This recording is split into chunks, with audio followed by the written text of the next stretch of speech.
If you can remember this one idea, your life will never be the same again. Don't focus on your actions. Focus on how you see yourself, and the actions that stem from that new self identity will automatically transform. So, oftentimes in the personal development, self help, or even spiritual communities, we often talk about the actions that we need to take and change to reach our highest potential. So it's going to be like meditate 20 minutes a day, journal 20 minutes a day, get in the sun, drink clean water, eat clean food. All that stuff's good, but I'm not going to focus on that, at least not in this video.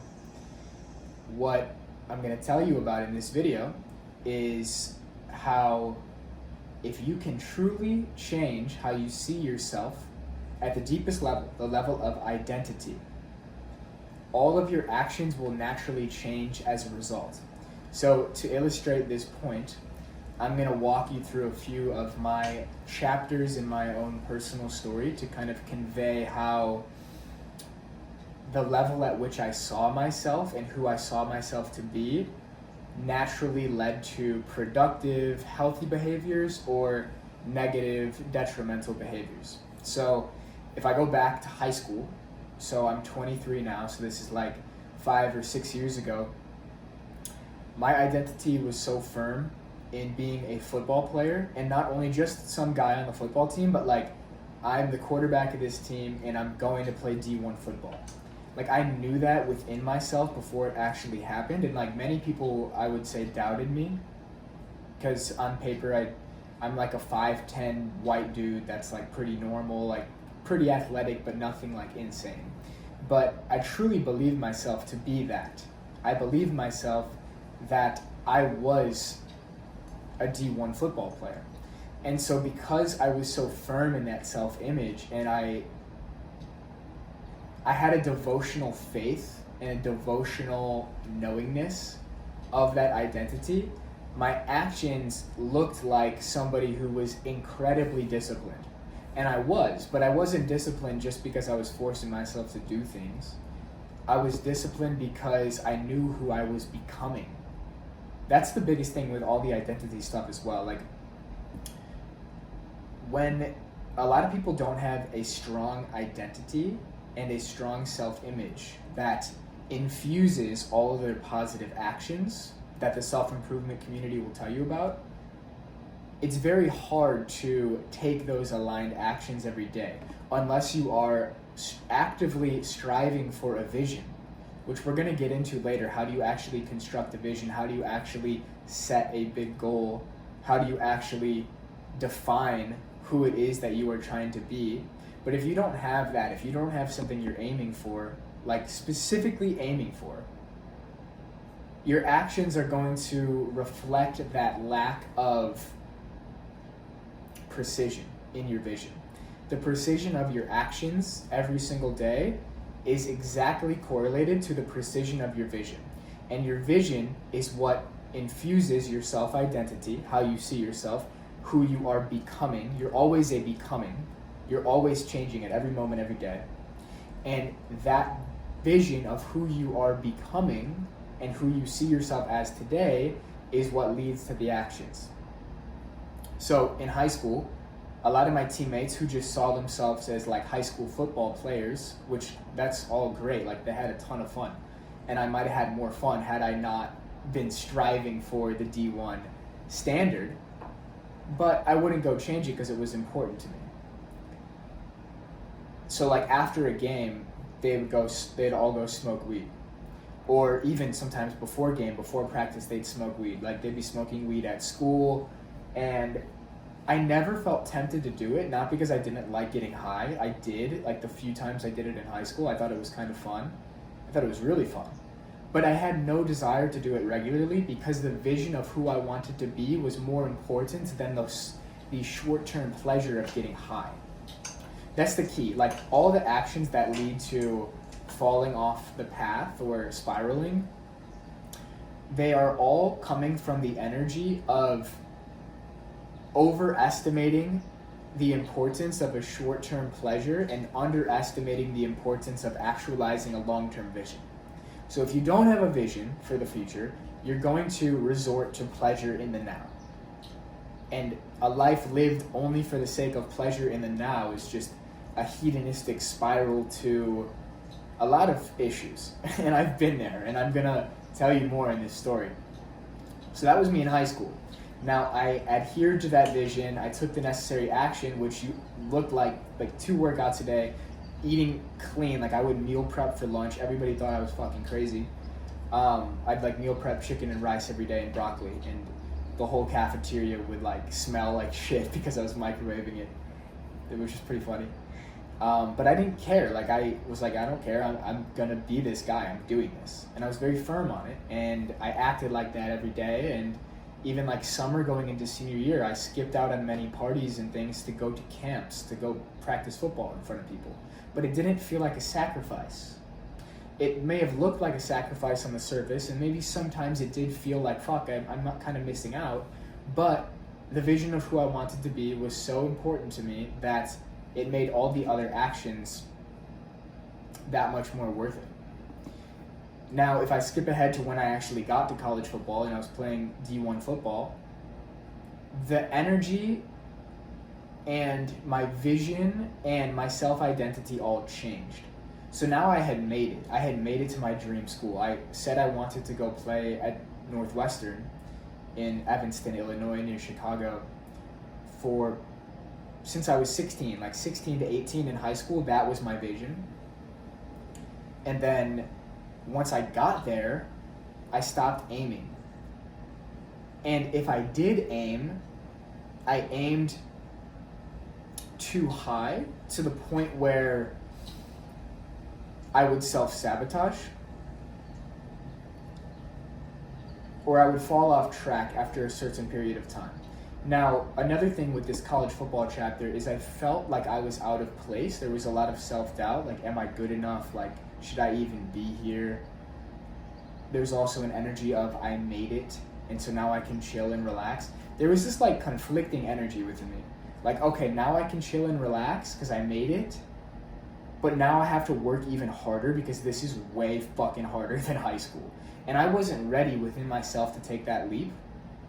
And it really stemmed from, not to go too deep into the story, but like during COVID, my senior year of high school, I basically stayed inside for like 5 straight months and played video games with my friends and was just drinking beers at grad parties because I had made it.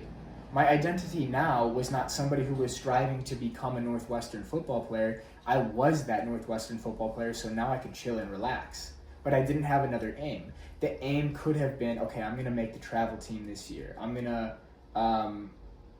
get on special teams by the end of the year, something like that. And I did have those aims, but it wasn't important enough to me.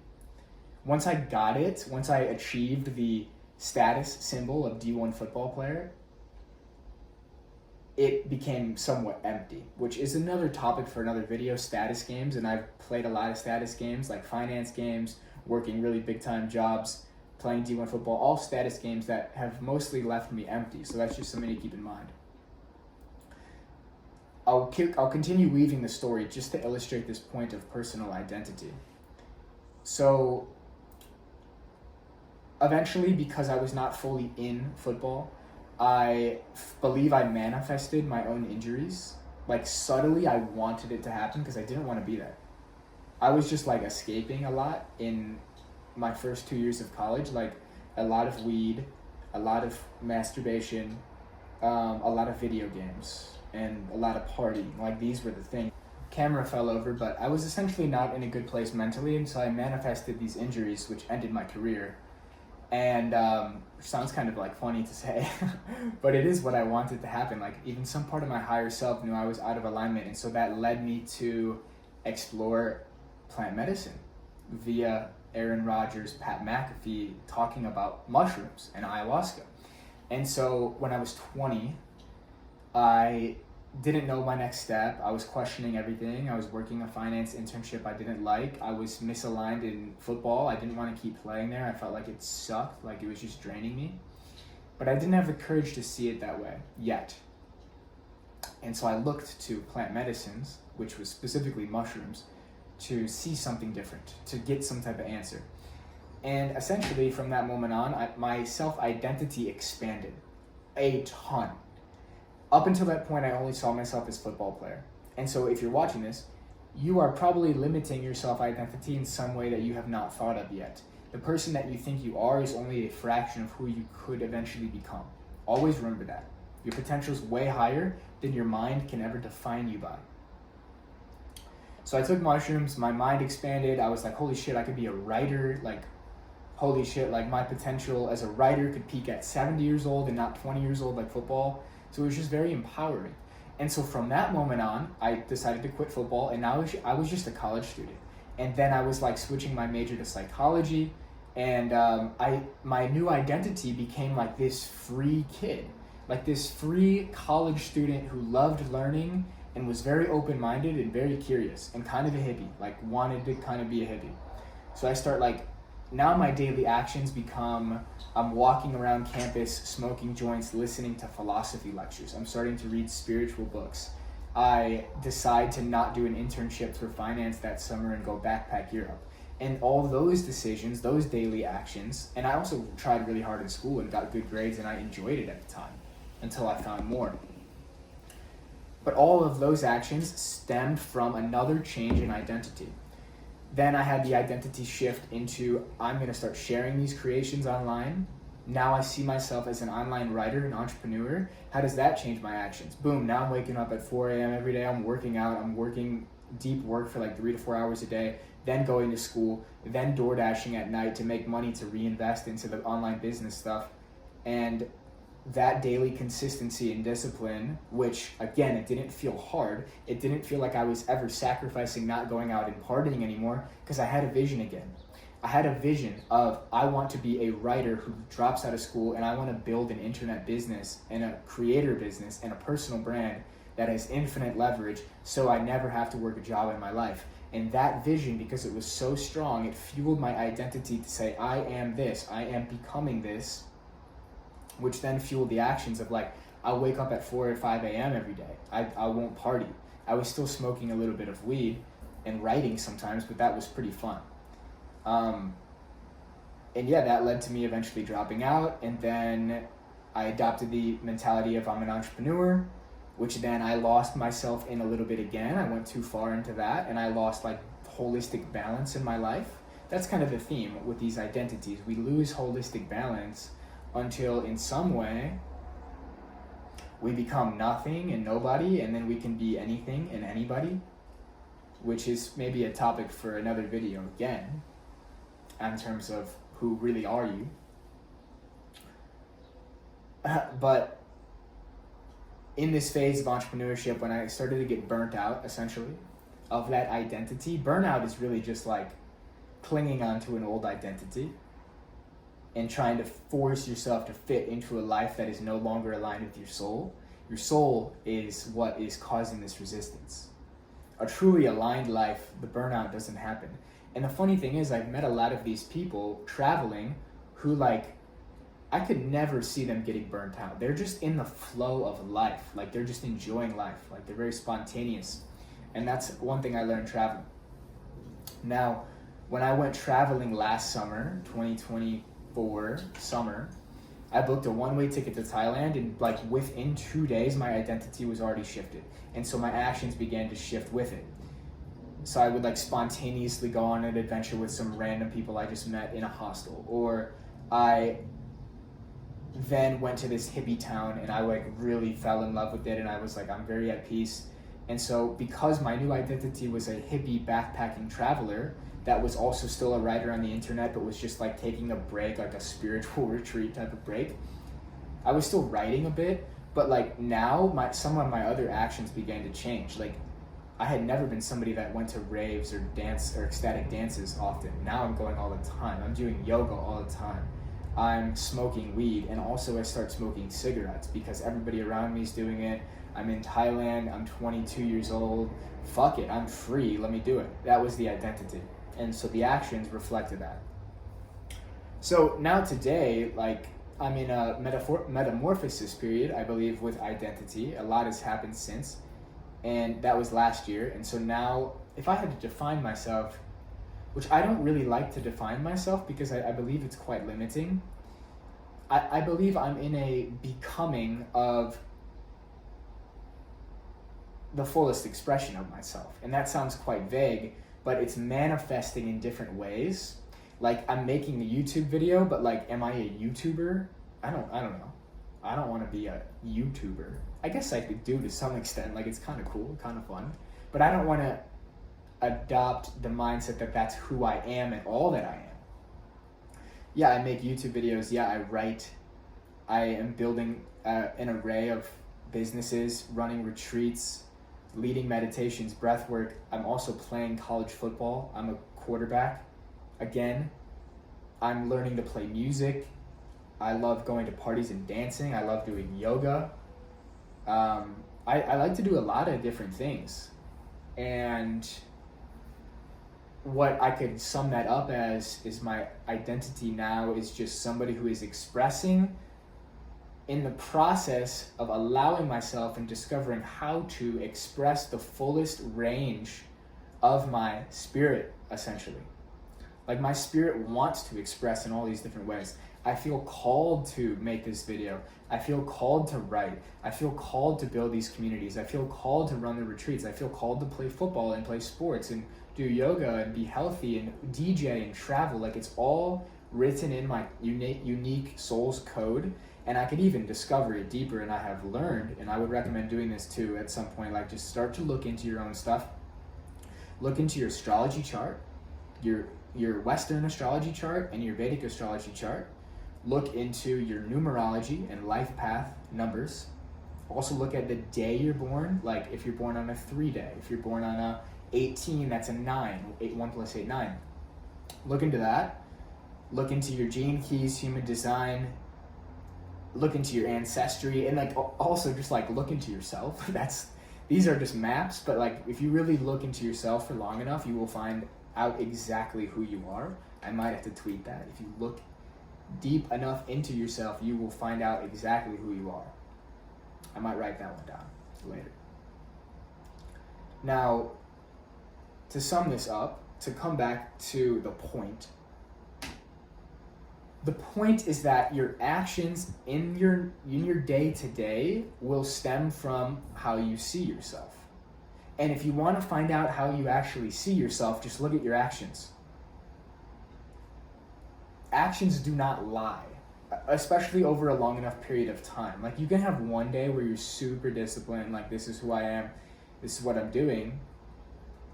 But if you just look at your actions objectively as if you were looking at another person, who would you believe yourself to be? When you stop for a second and think about this. Like, if you went outside your body and looked at yourself and like observed your life from a higher perspective for one day, what would that person think about you objectively? Okay, you say you want to be this writer and creator, but like, did you write anything? One example, right? Look at your actions from an outside view and you'll see how you see yourself. And then from that, what we essentially want to do is define exactly who you are now. Like, no bullshit objectively. Write it out. Who are you right now in this moment, and what are your actions reflecting? Then, what I'd recommend is going into a meditation and imagining who you wish to be in many different areas of life. I just posted a video about a 7 aspects of yourself meditation. So like, who are you as an athlete, a friend, a family member, a lover, a businessman, a creative person, and a spiritual being? If you want to do that, it could be a good way to connect. But what we essentially want to do, identify who you see yourself as now, identify the frequency and the energy of who you see yourself as in the future and what that person is doing. Focus less on what they are doing and more who they're being, because that's where the actions come from. And then the whole secret of this whole game, like, I could have said this at the start of the video, could have been over, but I want to tell a story to convey the point. If you can imagine who you wish to be and feel like that person, and embody their energy, not their actions necessarily, because the actions will come from the internal energy feeling. I'm doing it right now. I'm imagining myself as my future self. What happens? My body language sits up. I feel energy rising through my chakra system. I feel myself getting passionate. I feel myself being confident. And my old self, my false self, was telling me, don't make this video. It's too hard to set up the camera. Like, you don't even have a fucking camera, bro. Like, all these dumbass excuses. But what I did, I saw through it. I said, that's the old self. It's the false self. It's not the true me. It's not the highest self. What would the highest self do in this moment? He would calmly, patiently find the right equipment. I found boxes to put my phone on. I found this old microphone in my basement. I set up my computer calmly, slowly. Yeah, anger and stuff was coming up, but like I sat in it and kept reconnecting to the energy of the future self who in this situation, as a successful YouTuber, right, this is one dimension of it, yeah, I'm going to make the video because it's fun and I have things I want to express. So, back to the secret. See yourself now, see yourself in the future, feel that energy, and then as often as humanly possible, and as often as you can remember, live in the state of that person. Live in the energy, the frequency, and the embodiment of that person. And inevitably, life will test you. Life will provide little tests. Okay, I don't want to do this thing, I'm lazy. I don't want to go to the gym today, it's just too much. Or whatever it is. What would that highest self do? You can come back to that heuristic at any time. And so, the highest self is going to be in somewhat of a way related to an aim for what you want to do with your life and who you want to be. You could think about a year from now, you could think about 3 years from now. I like thinking about like a year to 3 years. It also helps to look at like the next month, but it's so short. But if you look at 1 to 3 years, who do I want to be? What do I wish to do? What does that feel like? Be that person now. Your actions will start to automatically change. Things will automatically trigger. Imagine that you're at a level 5 right now. This highest version of you that you can imagine is a level 7, level 8. If you subtly shifted from a 5 to a 6, things just kind of improved a little bit. Things increased a little bit in your life. What actions start to become obvious that would change? Then you can go from 6 to 7. You can go from 7 to 8. I have a meditation on this from an author named Frederick Dodson in my community, Sovereign Creators, about upscaling your energy level through this meditation, through this system. If you want to check it out, you can join in the description, Sovereign Creators School Community. But if you don't want to join, essentially, see yourself now as a 5. Who would I be and what would I be doing at a 6? Who would I be, what would I be doing at a 7? And just slowly, subtly connect with those different frequencies and begin to notice the necessary actions to take. So once you connect with that imagined frequency, how do you stay in that state? Because that's the thing, right? You connect with that imagined self. You connect with a vision. I want to be DJing at this place. I want to be a full-time writer. I want to be an entrepreneur. I don't want to work a job. I want to travel. Whatever it is that you really want to do, you connect to it in a vision. You connect to it in a meditation, a breath work, a yoga. You write it out in a journaling session, whatever it is. But then inevitably you lose it because life is so dense and you start swimming back through life and you lose the connection to that vision. So how do you stay in the energy and the frequency of that vision? Constant awareness and presence. It's not fancy. The 80-20 of the entire spiritual path is presence. Even right now, if you're still watching this video, take note of who you're being in this exact moment. If listening to this video is not aligned with your highest frequency, turn it off. If it feels like escapism, turn it off. If it feels inspiring, keep it on. Whatever you want to do. Maybe share it with a friend. That would be cool too. I'd appreciate it. If it's inspiring, subscribe, like. See, this is me turning into a YouTuber. It's very funny. The 80-20 of the entire spiritual path is presence. Another tweet. I gotta somehow find a way to like capture these tweets. if you are aware of who you are being in each moment, the right actions will take care of themselves. So who are you being in this moment? And how do you stay connected to that awareness throughout the day? Devotional presence. Okay, there's little hacks and tricks you can do to stay more present. You can set alarms on your phone every hour to go off to say like presence, or like where are you, or like what are you thinking about. I've done this before. You can set reminders around your room, on your phone, like sticky notes and stuff, vision boards, all that stuff's cool. My favorite thing recently is just breathe. With every inhale, you connect back to God. God, present moment. With every exhale, you blow out the old self. The instant you catch yourself slipping out of the frequency, and you only catch yourself through presence and awareness, breathe in. Breathe in deeply the energy of who you wish to be, and breathe out all worries. That gets me fired up, honestly. That's the way. Presence. Know who you wish to be, live as that version of you in the now, stay present, stay connected, do your meditation, do your journaling. See, this is where it comes full circle. Do those things not just because you should do them, but do them to stay in the imagined frequency of who you wish to be. I think that's good. Thank you for watching this video. Join Sovereign Creators for that guided meditation and a course called Internet Freedom, which is going to show you how to make internet money and connect with a bunch of cool people. And you can just go on my website and find like all the information. So thank you for watching, and I'll see you in the next video.